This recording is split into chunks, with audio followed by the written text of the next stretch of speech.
Selon le détective privé Gavin Burrows, le prince Harry était considéré comme la nouvelle Diana, car son nom a permis de vendre plus d'exemplaires de journaux que son frère aîné, le prince William.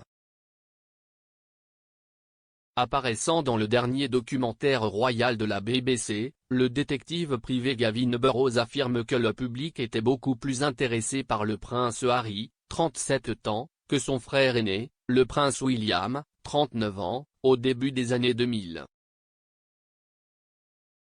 Au cours du premier épisode de Les Princes et la Presse, diffusé hier sur BBC 2 à 21h, M.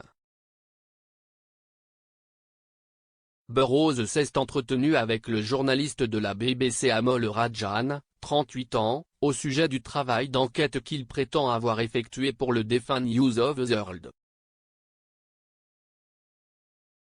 Monsieur Burrows a déclaré, « Il ne s'agissait pas pour moi de m'intéresser à lui, les rédacteurs ont clairement indiqué que si vous mettez le prince William à la une d'un journal, il ne vend pas autant d'exemplaires que le prince Harry.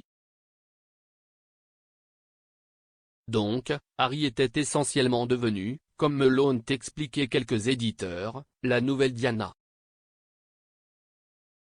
Ils étaient beaucoup plus intéressés par Harry que par William. » À propos du duc de Cambridge, M. Burrows a déclaré, « William, ne s'est pas vraiment levé, il n'a pas fait grand-chose, il n'était pas vraiment un sujet pour un tabloïd, il n'y avait rien là-bas, jusqu'à ce qu'il a rencontré Kate. » Mais le documentaire en 2 parties de la BBC montre comment l'immense popularité du prince Harry s'est poursuivie jusqu'à ce qu'il se marie avec Meghan Markle, 40 ans, en 2018. Monsieur Rajan a même souligné comment un sondage d'opinion mené quelques mois seulement après que le Sunday Express a révélé pour la première fois que la romance de Harry et Meghan montrait que le soutien du public au duc de Sussex avait dépassé celui de son frère pour la première fois. Il a ajouté, « Les médias avaient un nouveau couple en or. » La journaliste d'origine australienne Amanda Plattle, 64 ans, était parmi les commentateurs à se demander à l'époque si Kate Middleton, 39 ans, pouvait faire face à l'ascension de Meghan Markle. Cela aurait changé après le mariage de Harry et Meghan, lorsque des soi-disant initiés ont commencé à divulguer des histoires sur les Sussex à la presse.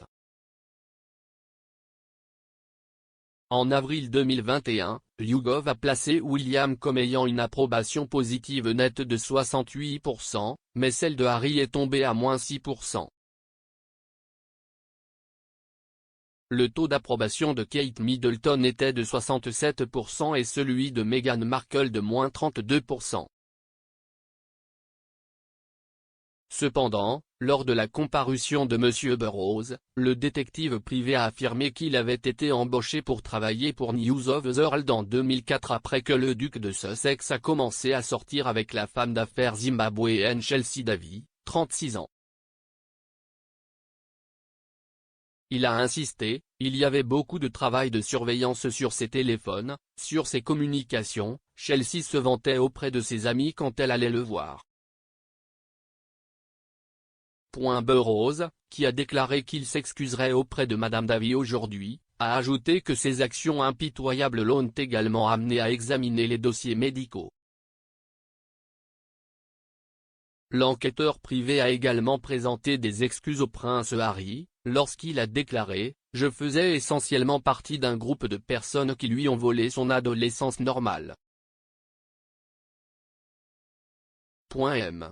Burrows fournit maintenant des preuves juridiques à Harry et à d'autres plaignants contre l'éditeur du Sun et du News of the World, qui a fermé ses portes en 2011 à la suite du scandale du piratage téléphonique.